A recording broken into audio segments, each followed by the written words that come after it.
Do you remember the first time you failed? I do.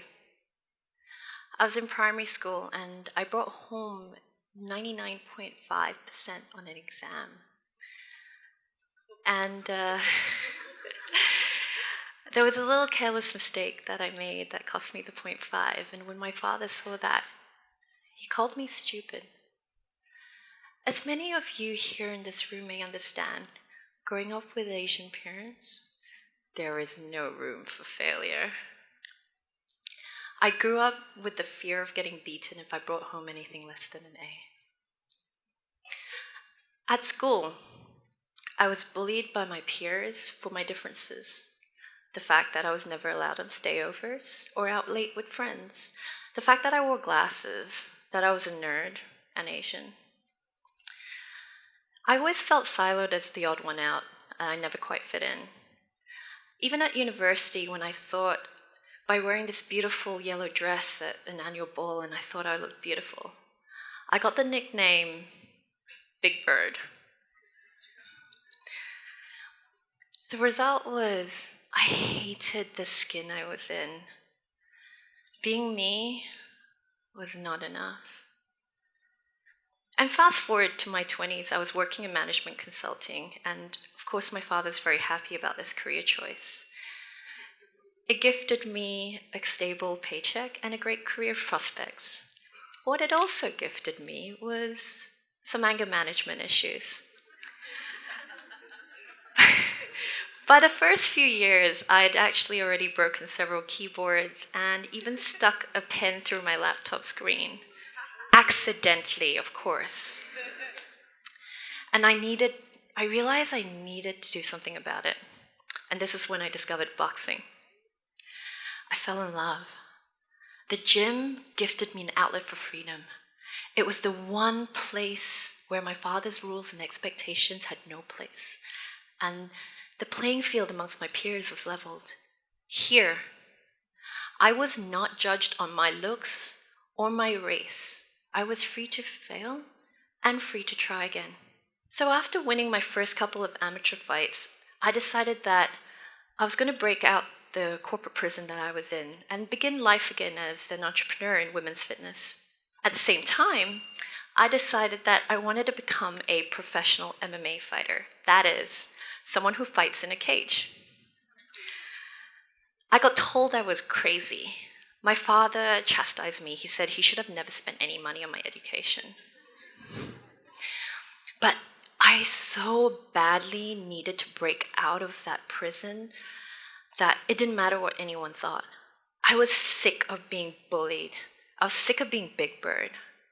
I decided to push forward. And there was not one day that I didn't obsess about my business, my professional development, my training, how many abs I saw in the mirror every morning. I poured my heart and my soul into following my passion, and it paid off. CNN referred to me as a fitness guru who helped women break boundaries. Women said that they wanted to look like me. I was in media and magazines as a fitspiration. I was happily married. And you know what? I was on my way to realizing my dream of becoming a professional cage fighter. Every single thing seemed to be on the right track. I was high on life. It didn't matter what anyone thought. I was doing what I loved. I was not Big Bird anymore. I would not be bullied. I had gone against the grain and achieved the 100%, scored an A on what I thought was the exam that is life. But in my naivety, I didn't see the hits coming. In a matter of months, bang! My business partner pushed me out of the very company that I helped create. Bang! My husband left me by text, saying that he wanted someone more traditional. Bang! I lost my contacts in the first 60 seconds of my professional debut cage fight. Heartbroken and blind, with a really strong opponent. Needless to say, I lost. And boom! On my birthday, a training partner ruptured enough ligaments in my knee that my doctor said I would never fight again. They say divorce is the second most traumatic event after death. Losing a marriage is second, a major injury is third, and then failing one's own expectations could be a fourth. Life is kind of like a real cruel joke when all of it happens at once. In a matter of months, I felt like the pillars of my life, my lifelines, my work, my spouse, my health, my sport, were all being taken away from me. And basically, my successful life seemed to be just falling apart. And then when I was right against the ropes and with nowhere else to go, I got completely knocked out. The TKO came in the form of an email from my father, and he wrote, "Your indulgences have caused you to change your mental and physical makeup. Your indulgences have made you lose your femininity and sense of dressing. Your indulgences have lost you the ability to see outside the cage you live in. Your indulgences have made you lose perspective on reality. Your indulgences has lost you your husband." So while I'd spent my entire life trying to overachieve success, I definitely overachieved failure. Where in my success I felt high with a list of achievements, failure was not the same. Failure is humiliating. Failure is lonely. Failure is absolutely terrifying. Failure paralyzes you with its grip and it locks you in a cage of worthlessness. Failure is the gremlin that told me, yes, the critics are right. You overindulged, and your indulgences have caused you to fail. Failure is the little girl who grew up thinking that she would never, ever be enough. I was walking around life trying to maintain the outward appearance of a functional human being when, in actual fact, I couldn't even look at myself in the mirror. I was the furthest thing away from a role model. I felt like a walking lie. At this point, I wanted to give up on life. I seriously contemplated stepping out onto incoming traffic. And that was when the fighter in me said, "No, I may be down and out, but I am not defeated. Defeat is a choice, and I do not accept defeat." In martial arts, we have a saying, you fall down 7 times and you get up 8. And that day, as much as I wanted to just lie on the floor and throw in the towel in what is called life, I got up.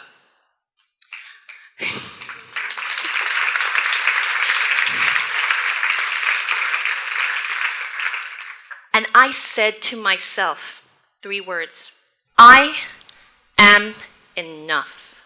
I made 3 lists, things that I can do, things that I couldn't yet do, and things that I couldn't do. And every single day, all I focused on was things that I can do. So I was successful if I got out of bed in the morning. I was successful if I made it to the gym. And every once in a while, I would try and do the things that I couldn't yet do. Like get up the stairs to my apartment without crutches. Go on my first Tinder date.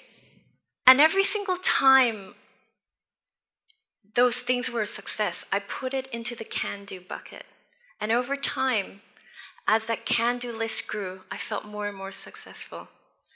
But no matter what happened every single day, I still told myself those 3 words, I am enough. And what happened was really powerful. I started turning my inabilities into opportunities. Where I could not coach, I invested in learning. Where I couldn't train the same way that I wanted, I found different ways to train. Where I had no business, I rebuilt one. And where I had no significant other, I indulged in all the things that I wanted to do by myself, for myself. I indulged in food, I indulged in travel, I indulged in dressing however I wanted. I also indulged in simply not giving a... We forget that the definition of success sometimes is manufactured by us, that it may not necessarily be realistic. How many of us here aspire to be the after photo in the before-after series? How many of us define ourselves by the amount of cash we have in bank, what car we drive, what job we have, who we've married, how many social media followers we have? When we benchmark ourselves against sometimes these markers of success and we fail, we ask ourselves in frustration, why am I not successful? When actually, the better question should be, why is being me not enough? When I told myself that I was enough, I realized that I had been so obsessed by someone else's version of success, the A-star student, the perfect wife, the fitspiration with an internally sculpted body, that it was my understanding of what success is that was my problem. I adopted the version of success that someone else had created for me, and when I failed it, I thought I failed. In reality, success means different things to different people. And it wasn't until that I realized that it was me, that could recreate or create my own version of success, that I was free to break free from the cage that others built for me. So now, I define my success when the people I coach and the people I mentor tell me that I've somehow helped change their lives for the better. I define my success when someone tells me they dared to do something that they hadn't done before, that's something that they had thought was impossible. I am successful when the people that I care for flourish, thrive, and dare to dream. So failing spectacularly and losing everything was simply just an epic opportunity to redefine my own life. Failure armed me with the power to be invincible.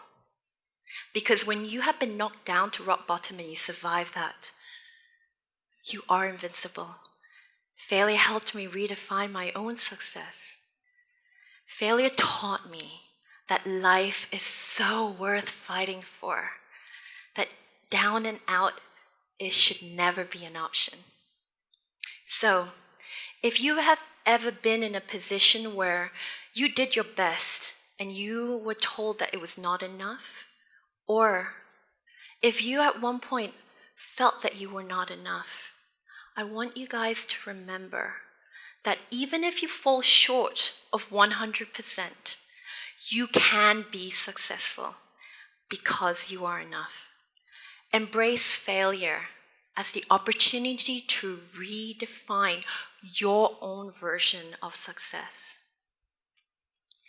So guys, if you can, please repeat after me. I am enough. I am enough. I am enough.